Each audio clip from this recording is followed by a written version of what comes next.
Bismillahirrahmanirrahim. Alhamdulillahirabbil alamin. Allahumma sholli wa sallim ala sayyidina Muhammadin wa ala alihi wa ashabihi wa man tabi'ahum bi ihsanin ila yaumiddin. Qala al-mu'allif rahimahullahu ta'ala wa nafa'ana bihi wa bi ulumihi fid dharain amin. Bismillahirrahmanirrahim. Al-faidatu utawi faedah asaniyatu kang kaping pindho iku ani sak temene ingsun niku itu ningali sapa ingsun al khalqa ing makhluk ya qataduna hale padha nurut utawa nuruti sapa khalqi nuruti bi ahwaihim kelawan pira-pira hawa nafsune khalqi kelawan pira-pira hawa nafsune khalqi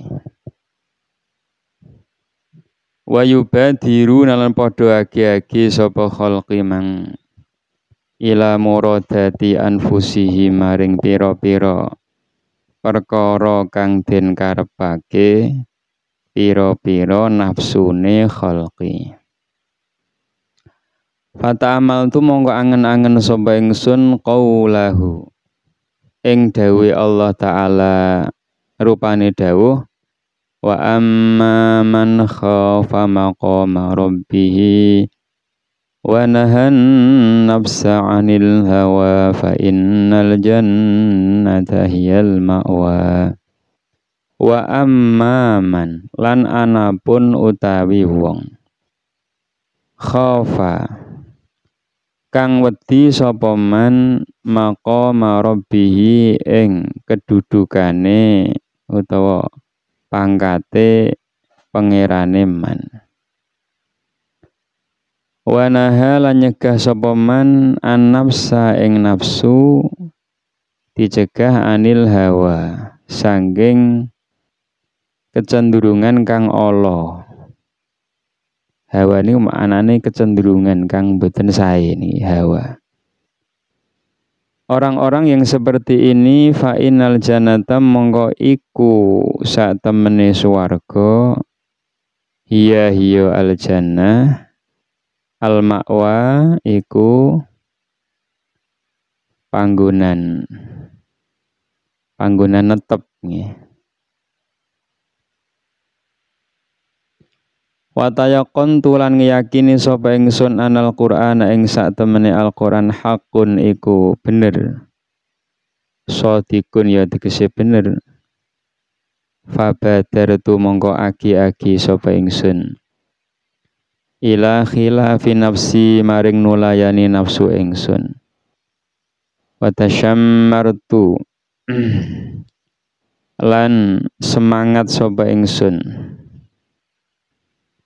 limujahadatiha maring marangi nafsu wa man iha lan nyegah nafsu dicegah an hawaha sangking kecenderungan olone nafsu hatartamdot sehingga terlatih apa nafsu li ta'atillahi maring taat maring Allah subhanahu wa ta'ala wa qadat lan dadi nurut apa nafsu.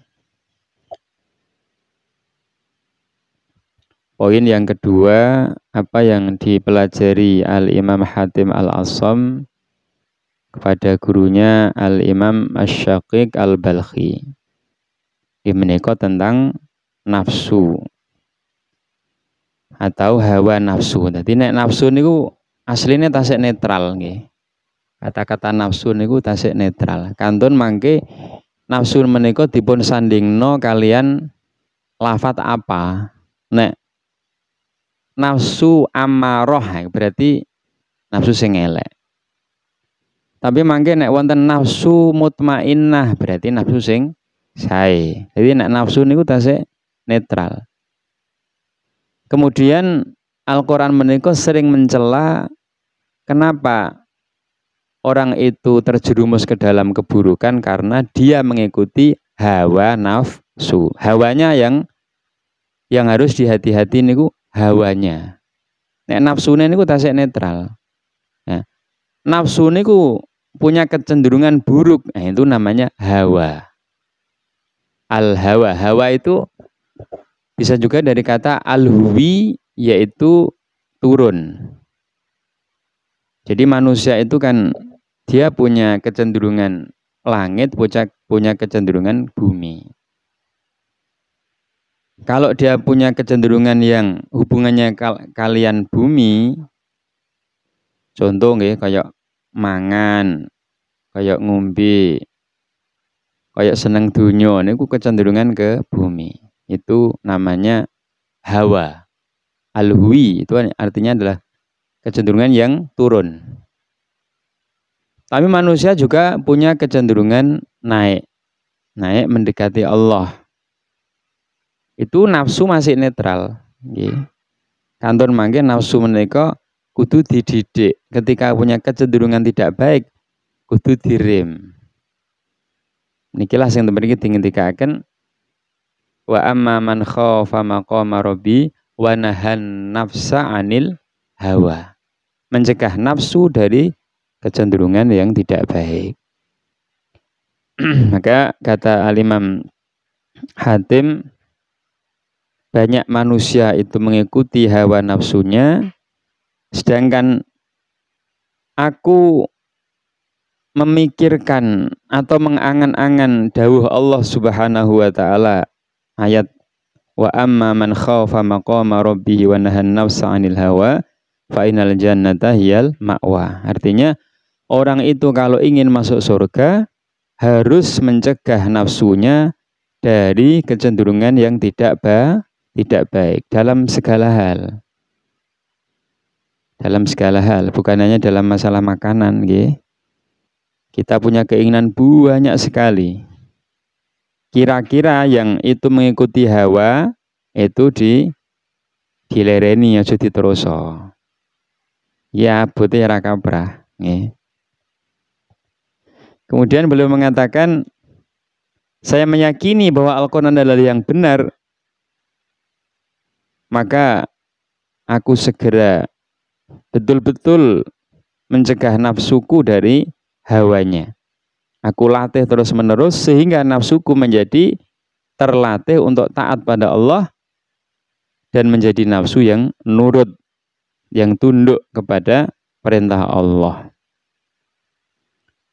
Ini hawa ini Masya Allah, bisa masuk ke dalam apapun, bisa masuk ke dalam ilmu, bisa masuk ke dalam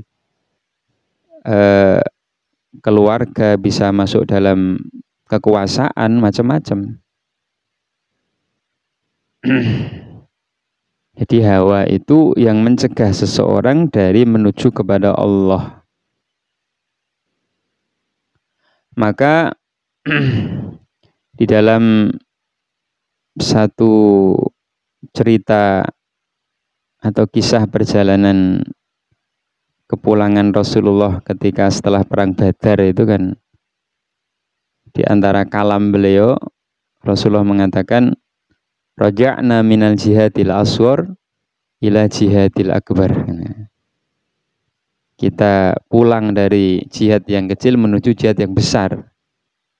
Jihad apa lagi ya Rasul, kita sudah mati-matian ini berperang dengan orang-orang kafir ini kayak sudah paling berat ini. Tapi kata Rasulullah, jihad yang paling besar adalah jihadun nafs. Jihad nafsu atau hawa nafsunya. Sebab ngeten Kang, nek wong perang karo wong kafir iku kan ora mesti, kadang setahun pisan, 2 tahun pisan. Tapi kalau kita berjihad dengan hawa nafsu itu tiap hari, tiap saat. Angger sampean melek, kuwi wis kudu mujahadah. Coba tangi esok ape subuh iku hawane wis bermain. Engko ae jamaah. Engko ae salat wektune jek suwe kok. Wis pokoke pun wonten mawon mujahadah ini pun wonten mawon.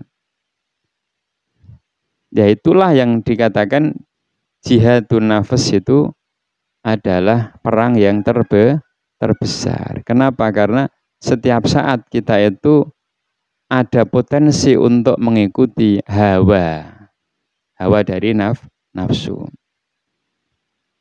Tapi kabar baiknya nafsu itu ternyata bisa dilatih. Maka dikatakan dalam kitab Burdahnya Imam Busiri, wa nafsu katifli in tuhmilhu syabba ala khubbi radai wa in taftimhu yan fatimi. Jadi nafsu itu kayak anak kecil. Nek dikongkon mimik terus sampai gede ya mimik wae. Tapi nek disapeh asale nggih nangis, tapi nek wis biasa mungkin terlatih. Cah pondok nggih ngoten, asale ning pondok ya nongas nangis. Tapi mungkin nek wis dina, rong dina, telung dina mungkin wis terbiasa. Niku setengah sange ngapike nafsu niku iso dilatih niku lho. Dia bisa beradaptasi. Nah itu maka kita harus mendidiknya itu seperti itu. Nah nafsu dikongkon perang istilahnya nyak cara bojo kudu pisah mboten saged. Wong nafsu niku tumpakane awake supaya iso keberlangsungan hidup itu masih ada kok. Cuman dikongkon hati-hati kan ngoten. Ibarat sampean ape ning Surabaya pamane zaman dhisik numpak jaran iki tetep butuh kanggo tumpakan. Tapi aja sampai jaran iki nakal, nek jarane nakal nggih ndegar-ndegar sampean dipancal, ceblok. Nafsu niku ngoten. Nah, maka ini poin yang luar biasa penting sebetulnya masalah hawa nafsu itu. Kenapa? Karena kebanyakan orang gagal itu karena tidak kuat ketika berhadapan dengan hawa. Duwe kecenderungan sing gak apik iku dituruti ya. Akhirnya orang seperti ini jatuhlah ke dalam kehinaan baik di dunia maupun di akhirat. Ngeten.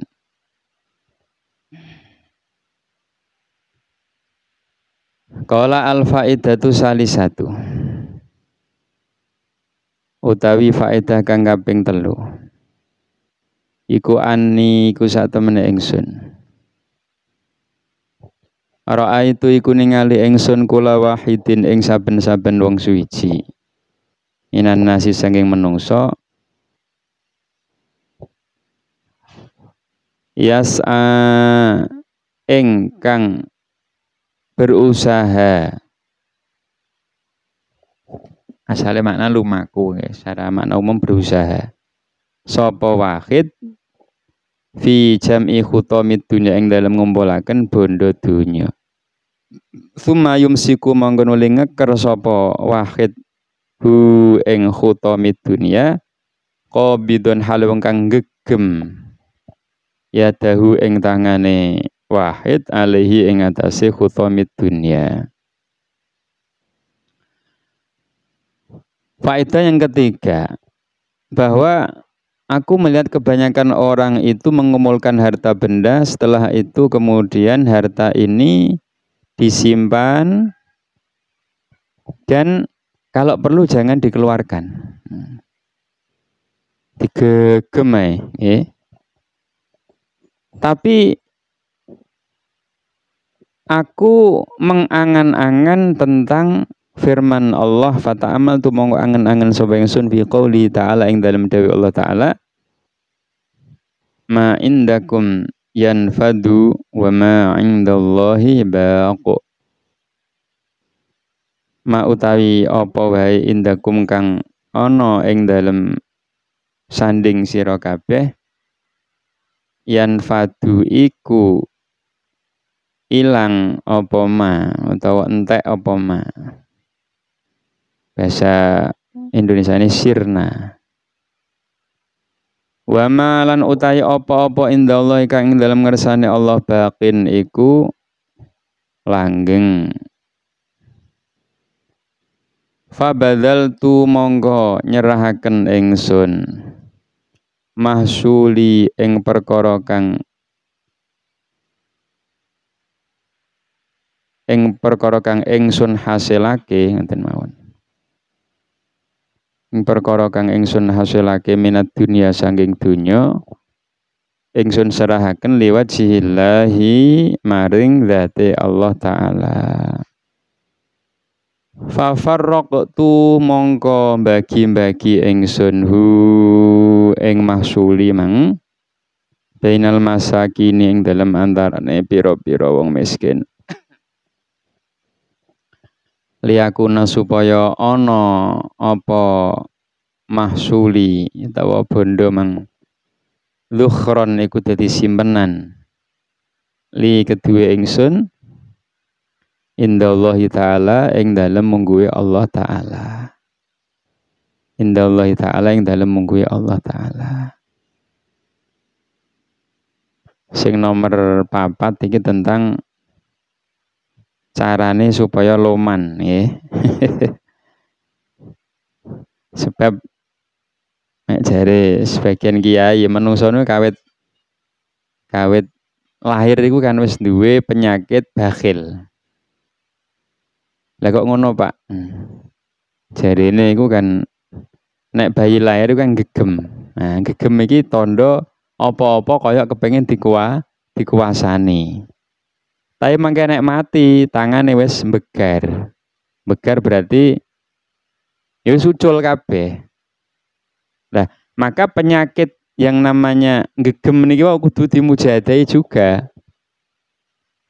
Ya, sampai dituruti nek wong niku memang ya secara naluri ngekeki wong terus loman niku ya abot lho Kang. Ya aku toh sing penting ra aku. Nek bahasane sakniki namanya egois. Ana sing ngarani napa? Bergaya hidup hedonis. Ya. Jadi sing penting aku. Padahal niki ngendikanipun Al-Imam Hatim Al-Asam, saya melihat bahwa kebanyakan manusia itu mencari harta duniawi kemudian menyimpannya dan tidak mau untuk menginfakkannya. Padahal Allah berfirman, apapun yang ada pada kalian akan sirna dan apa yang ada pada Allah akan kekal. Maka apa yang aku hasilkan dari dunia, harta dunia, kemudian aku bagi-bagi kepada orang-orang miskin, orang-orang yang membutuhkan. Kalau diteruskan ya tempat-tempat yang di situ untuk memajukan Islam, di masjid ya musola, di majelis taklim, santren. Tujuannya apa? Supaya apa yang aku berikan ini adalah menjadi simpanan untukku di sisi Allah. Jadi awak dhewe ngekei wong niku mboten kok ilang. Justru malah disimpan di tempat yang paling aman. Nah, ana wong duwe duit kan pengen nyimpen iki sing aman ning ndi, Pak? Gawe mungkin apa ya, tempat penyimpanan yang tidak diketahui orang. Tapi tempat penyimpanan paling aman yaitu dengan disedekahkan. Sedekahno terutama kanggo wong-wong sing butuhno nggih. Kanca-kancane mungkin teko omah rapatek duwe duit, wis anggere budal pondok. Ketoke kok mesakne ya dikek-keki mbah 5.000 mbah 10.000. Sedekoi. Nggih. Tangga-tanggane terutama niki. Apalagi kerabat, nggih, kerabat sing mungkin membutuhkan.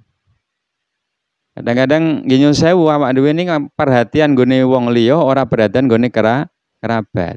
Maka kata Al-Imam Al-Habib Ali bin Muhammad Al-Habsyi, banyak orang itu lambat berjalan kepada Allah. Kenapa? Karena dia salah prioritas. Duit kudune dikekno wong sing luwih cedhak, malah dikekno sing adoh ya.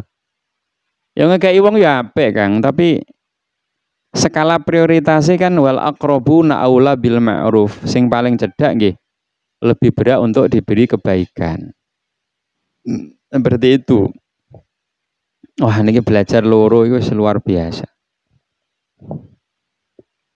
Jadi belajar bagaimana kita bermujahadah hubungannya dengan hawa nafsu, termasuk saat ini betul alat-alat canggih ya, wonten sosial media barang ini kudu hati-hati, aja nuruti hawa nafsu.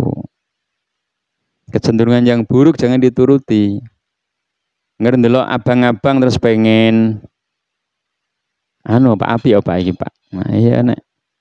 Ya anjen api wong nafsu niku menjebake karo barang-barang sing nyenengno to Kang. Nggih.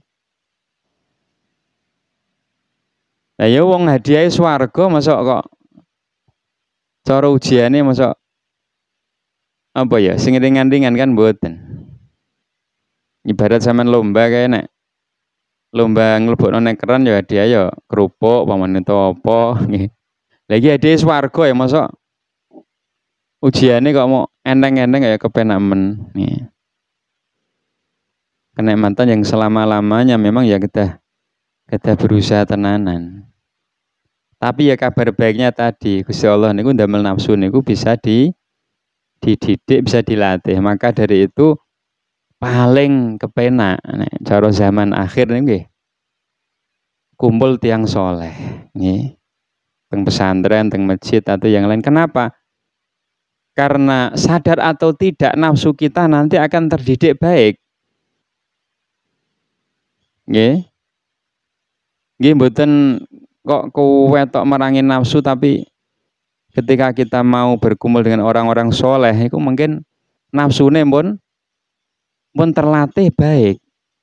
Ini pentingnya wong kang soleh kumpulono itu mriku. Nggih.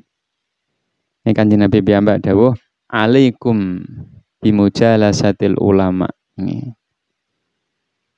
Jadi hendaknya kalian itu sering mujalasa dengan para ulama dan mendengarkan wastima'i kalamil hukama, mendengarkan ucapan-ucapan orang-orang yang dekat dengan Allah. Kenapa? Karena hujan itu bisa ketika turun bisa menjadikan bumi yang sudah kering itu akan tumbuh tanaman. Ya karena izin Allah. Begitu juga kalam hikmah itu seperti hujan yang akan menjadikan hati itu bisa hidup.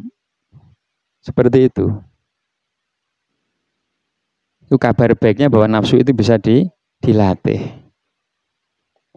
Lah kabar baiknya masalah sedekah ini ternyata manfaatnya luar biasa. Nggih, dadi sedekah niku mboten kok ngurangi bondo. Tiang niku nek ahli sedekah bandane tambah kathah, tambah barokah.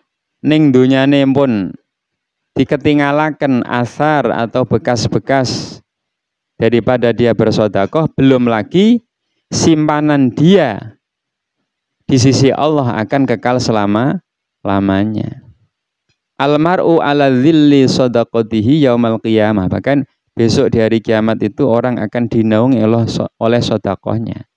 Jadi wong sedekah niku wis pokoke manfaat kabeh, dunya niki manfaat, akhirat niki manfaat. Wallahu alam bisawab.